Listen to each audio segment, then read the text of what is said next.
Արդեն քանի տարի է խոհանոցում խանութից գնված աղացած կարմիր պղպեղ չեմ օգտագործում, այլ ինքս եմ պատրաստում։ Այսօր կներկայացնեմ ձեզ, թե ինչպես եմ ես պատրաստում իմ աղացած կարմիր պղպեղները։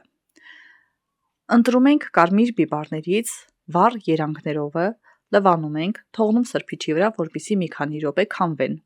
Հետո արագ հեռացնում ենք ավելորդ հատվածները եւ հենց ձեռքով կտրատում։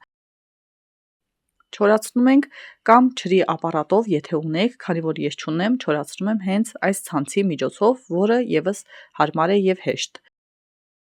Չորացնում եմ ցանցի վրա, 3-4 օրվա ընթացքում պղպեղները չորացած են լինում։ Չորացած կարմիր պղպեղները պահում եմ սառցախցիկում եւ աղում եմ փոքր չափաբաժիններով մանրացնող սարքի միջոցով։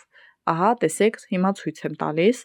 փոքր չափաբաժնով, ընդամենը 1 շաբաթվա կտրվածքով ինձ ինչքան անհրաժեշտ է լինում, այդքանը աղում եմ, լցնում ամանի մեջ եւ օգտագործում 1 շաբաթվա ընթացքում։